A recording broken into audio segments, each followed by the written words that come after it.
Hello, hai, gue Riesa. Dan gua Kobi. And welcome to Ekrut Talks.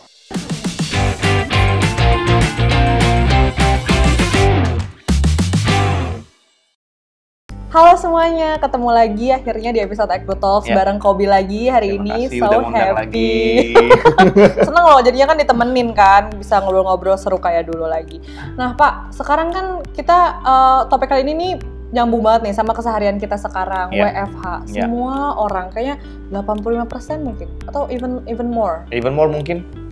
Kayak semua orang sekarang udah pada WFH kan, kayak berarti udah ada habit baru nih yang tadinya habitnya kita pagi-pagi mandi, kena macet, berangkat, tapi bisa bersosialisasi sama teman-teman di kantor, makan siang dan segala macam. Tapi sekarang semuanya dilakukan di rumah. Bangun tidur mungkin cuman pindah dari kasur ke sebelah. Atau masih di kasur? Bisa cuma geser doang laptopnya terus dibuka. Nah, jadi kita hari ini mau ngebahas tentang gimana sih menerapkan manajemen waktu yang efektif selama WFH. Karena mungkin banyak juga nih ya, kayak kalau dari Ekrut kita suka live dan segala macam, banyak banget nih komen-komen di IG kita juga. Aduh, aku tuh WFH jadinya bingung deh. Gimana sih jadinya kok kayaknya nggak jelas ya menentukan waktu dan segala macamnya. Nah, kali ini kita akan ngebahas tentang gimana sih bikin manajemen waktu yang efektif selama WFH sama Pak Kobi. Semoga bisa membantu. Oke. Oke nih Pak, ini kan pertanyaan nomor 1 dulu nih. Ngomong-ngomong waktu kerja, selama ini kan kita sering dengar nih kalau work life balance, kayak antara kerja dan kehidupan nih gimana sih biar balance. Nah, tapi sekarang setelah WFH kan ya hidup kita di rumah, kerja juga jadi di rumah. Kalau dulu mungkin nih teman-teman yang kerja nyampe rumah kayak udah gue nggak mau bawa kerjaan. Sekarang kerjaannya dibawa ke rumah. Nah, gimana sih Pak sebenarnya tuh caranya, masih ada nggak sih sebenarnya work life balance, atau kalau kata Brand Berutz di TEDx Talks, sekarang udah ada pergeseran dari work-life balance ke work-life integration. Ada istilah baru lagi nih. Sebenarnya itu tuh apa sih? Dan kalau aku pribadi kalau gue pribadi itu mikirnya sebenarnya work-life integration itu bukan melulu mengenai waktu. Tapi lebih ke arah whether you are enjoying your work, your job, as you are enjoying your life. Itu artinya apa? Untuk orang-orang yang udah kerja di bidang yang memang cocok buat dia, yang memang dia passionate di situ, harusnya udah nggak masalah kerja di rumah, kerja di kantor, itu harusnya udah nggak masalah. Karena apa? The most important thing adalah dia enjoy ngerjainnya, gitu kan? Yang jadi masalah adalah when you don't enjoy staying at home. Jadi ada orang-orang juga nih yang sebenarnya memanfaatkan waktu kerja di luar itu karena dia nggak suka di rumah. Ada juga orang-orang yang nggak suka di kantor, lebih suka di rumah. Dan itu yang membiasakan kita selama ini, sehingga ada istilah work-life balance itu adalah karena manusia itu pada umumnya membedakan kapan dia kerja, kapan dia leisure time atau di waktu sendirinya gitu. Nah, work-life integration ini konsep yang menurutku bagus, supaya apa? Supaya orang tuh lebih hikmat, lebih hati-hati dalam memilih pekerjaan yang cocok buat dia. Supaya apa? In this kind of situation, hanya orang-orang yang menikmati pekerjaannya yang bisa efektif kerja di rumah. Gitu. Karena kalau lu stres nih, kalau teman-teman stres gitu ya, kerja di kantor stres, dibawa ke rumah, stresnya dibawa ke rumah dong. Ya kan, artinya apa? Keluarga yang tadinya nggak salah apa-apa jadi kena juga. Sebaliknya, orang-orang yang di rumahnya nggak nyaman, kerjanya jadi nggak beres. Karena apa? Terganggu di rumah. Itu kenapa work-life integration ini lebih ke arah bukan time, tapi lebih ke arah passionnya, lebih ke arah apa yang menurut dia baik dan enak, nyaman buat dia. Gitu.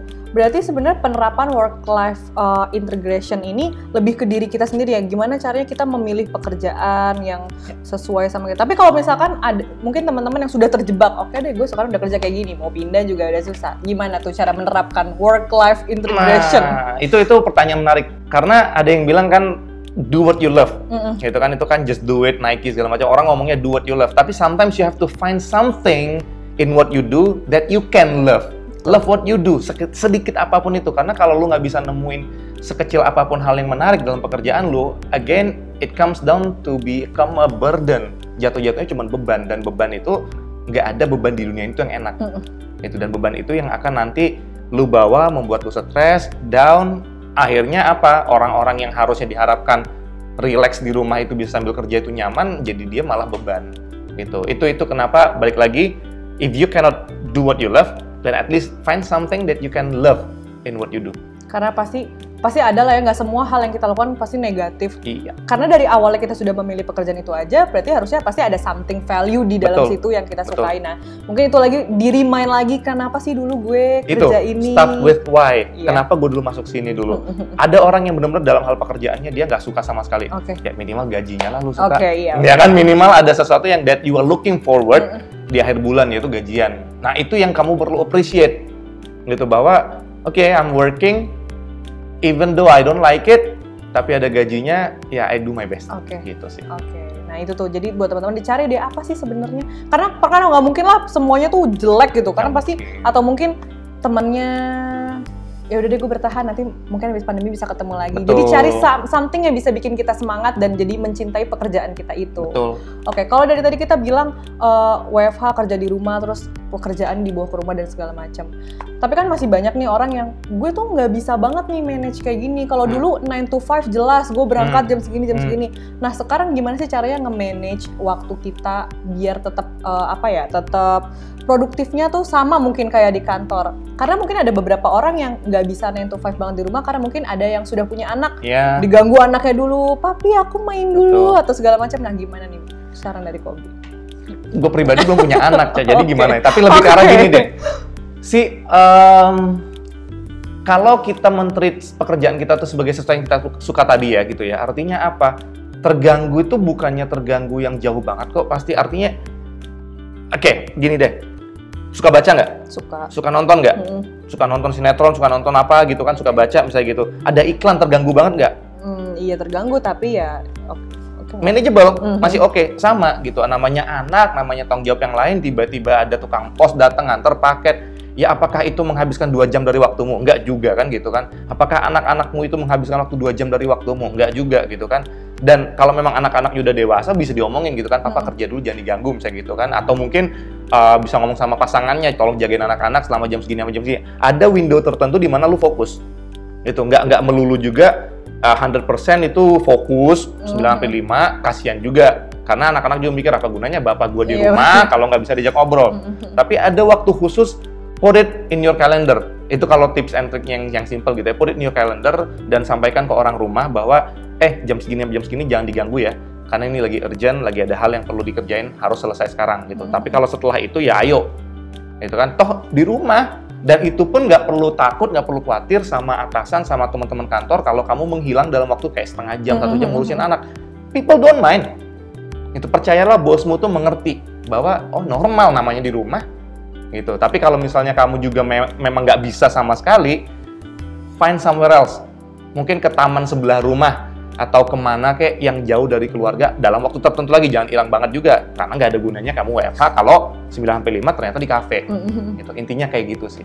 Karena sebenarnya mau kita kerja di kantor juga bukan yang nggak ada distraksi sama sekali kan. Teman-teman, beli kopi dulu yuk gimana? Sebat yuk, ngerokok gitu kan. Turun ke bawah.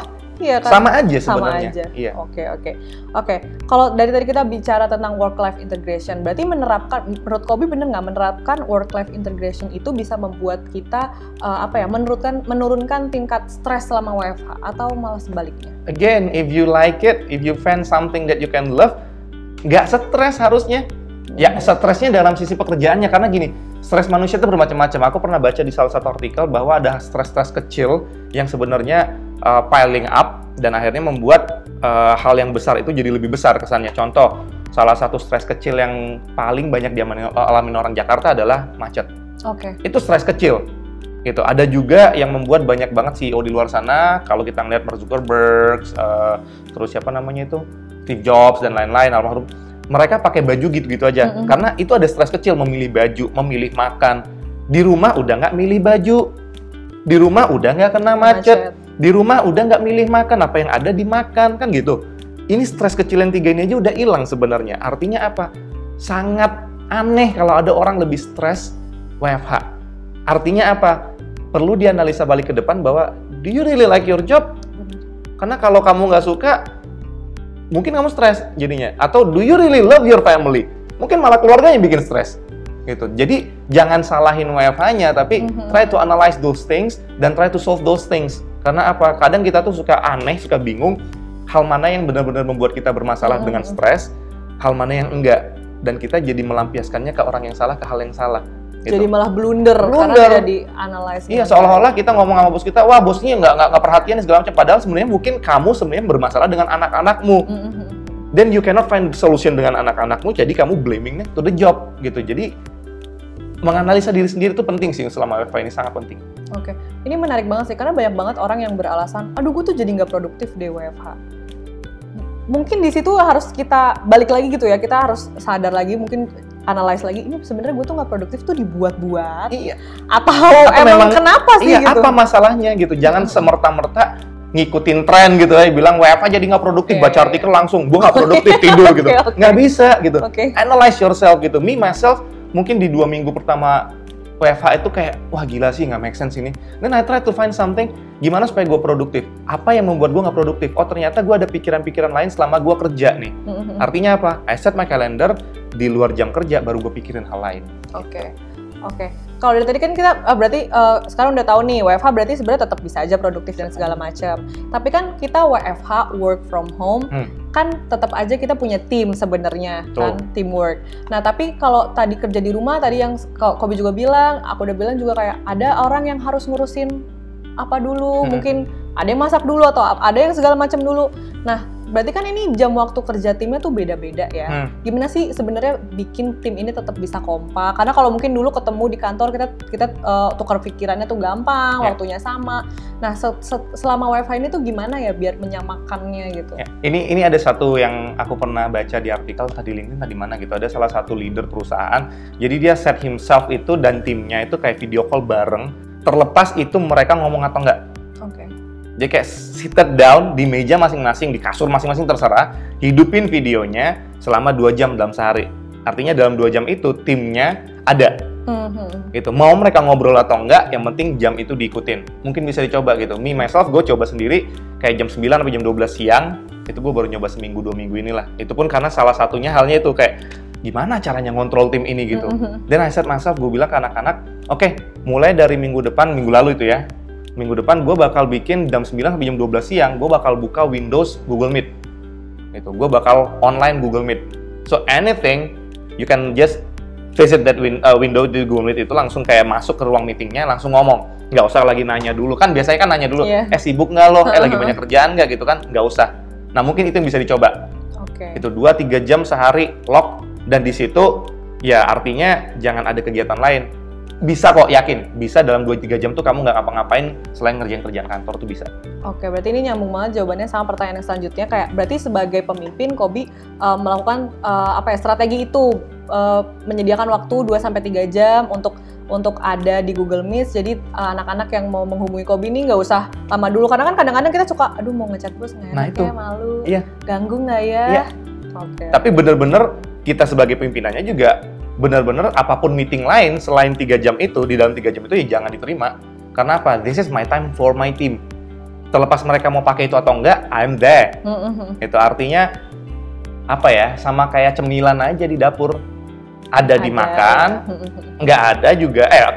Mau makan silakan, nggak dimakan juga nggak apa-apa. Yang penting ada gitu kan. Jangan sampai pas lagi pengen kagak ada. Itu yang bermasalah untuk tim. Tapi speaking of meeting, banyak banget nih, aku juga suka baca di komen-komen di Ekrut dan di tempat-tempat lain juga. Banyak banget yang bilang kalau kenapa ya rasanya meeting di satu WFH itu, meeting virtual berarti, itu rasanya tuh melelahkan banget. Ada, dari teman-teman aku sendiri juga ada beberapa kantor yang mungkin, ya sayangnya nggak semuanya sih, tapi mungkin masih ada ya beberapa atasan atau kantor yang kurang memperhatikan mentang-mentang WFH jadinya waktunya nih sembarangan banget nih kan, sayangnya masih ada yang seperti itu. Nah, menurut Kobi sendiri sebenarnya gimana ya cara menciptakan meeting yang efektif dan nggak terasa mungkin boring banget ya melihat laptop, kerja udah di laptop. Meeting mungkin maksudnya kita biasa socialize di kantor, meeting jadi ada ketawanya, tapi ini ngeliatnya itu layar kotak lagi, nah gimana tuh? There's nothing much sih, nggak bisa diapa-apain sih, karena itu balik lagi ke manusia. Pertama, tadi yang stres terkecil, sesimpel suara dia nggak kedengeran, itu udah bikin stres. Percaya nggak percaya nih teman-teman yang dengerin, sesimpel ada suara orang ngomong, soalnya kita buat, ya itu stres banget. Kayak, I don't get you. Dan kita harus put effort untuk merangkai kata-kata yang putus-putus tadi menjadi satu kalimat yang bermakna gitu, yang make sense buat kita. Itu capek. Gitu. Sedangkan kalau ketemu langsung kayak gini, You listen what I say, selesai. Nggak ada yang namanya buffer barrier tuh nggak ada gitu kan ya, Cak. Jadi itu udah nggak bisa diganggu gugat, ya udah terima aja. Mungkin salah satunya tips yang tadi gitu, bahwa nggak usah sampai nunggu dulu karena nge-range waktu ketemuannya juga sebenarnya udah stressful. Itu udah put effort juga. Artinya memang set window-nya aja orang masuk langsung ngomong. Gitu. Jadi mungkin bisa dicoba. I'm not sure apakah ini akan efektif di kondisi WFH di Indonesia dengan infrastruktur internet yang kayak gini gitu kan, ngabisin kuota 3 jam sehari. Cuman nggak tahu, bisa dicoba. Kalau tadi misalnya dibilang nih meeting ya, berarti nggak banyak yang bisa dilakukan ya, karena ya mau gimana lagi, memang keadaannya seperti manusia gitu. Mau gimana lagi, ya udah. Tapi maksudnya Kobe juga sebagai pimpinan kita nggak bisa menyangkal nggak sih, adalah pasti rasanya jenuh gitu. Pasti ada. Maksudnya memang kalau kita ke kantor tuh kita kena macet ya segala macam, tapi kan maksudnya gimana ya? Apalagi misalnya buat aku nih, maksud gue tuh senengnya tuh keluar, sebenarnya gue tuh lebih senang sosialis, ketemu orang dan segala macam. Terus di rumah sepi, bokap kerja, nyokap juga sibuk sendiri, terus gue anak satu-satunya, kayaknya kok aku terkungkung sekali gitu di rumah. Ya apalagi yang di rumah juga lagi kan, lagi gitu kan. Iya gitu kan. Adalah masa-masa, maksudnya buat gue sendiri ada masa-masa di mana gue demot banget nih, gue tuh pengen banget kerja yang ketemu teman lagi gitu. Ya ini di sini. Nah iya benar, tapi mungkin kan teman-teman yang lain kan mungkin ada yang full WFH gitu ya. Nah buat teman-teman yang jadi curhat. Yang lain itu mungkin gini deh, saran aja kali ya. Iya saran aja. Saran aja, nggak usah diketahui kantornya, ketemuan dari luar. Karena again, bukannya ini mau melanggar, sorry banget pemerintah, bukannya mau melanggar PSBB, cuman kan memang masih ada celah-celahnya nih, kayak ke rumah teman masih boleh sebenarnya kan gitu. Ya kerja bareng boleh loh.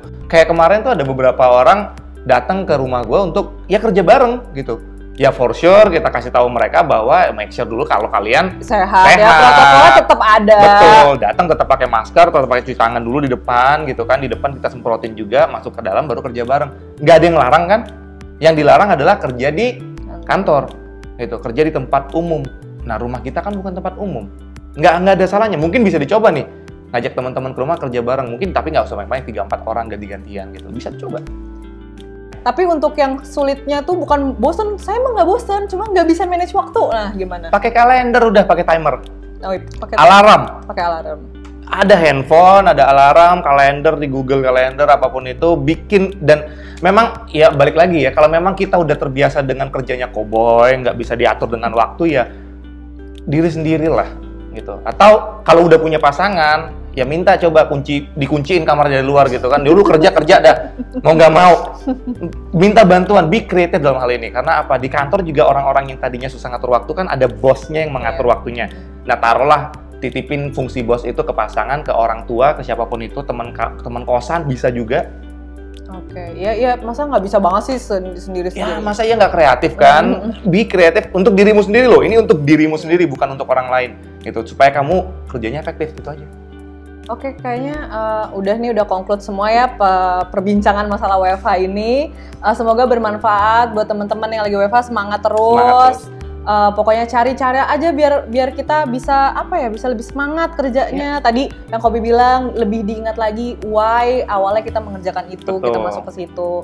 Pokoknya semangat terus buat semuanya, dan jangan lupa buat teman-teman yang udah kayaknya memang sudah suntuk, bosen sama kerjaannya, pengen cari kerja baru, langsung visit our website di www.ekrut.com, dan jangan lupa juga di subscribe, di like videonya, di komen juga mau video apa lagi nih kira-kira, mungkin ada ide boleh langsung di komen di sini, dan see you in another video. Bye.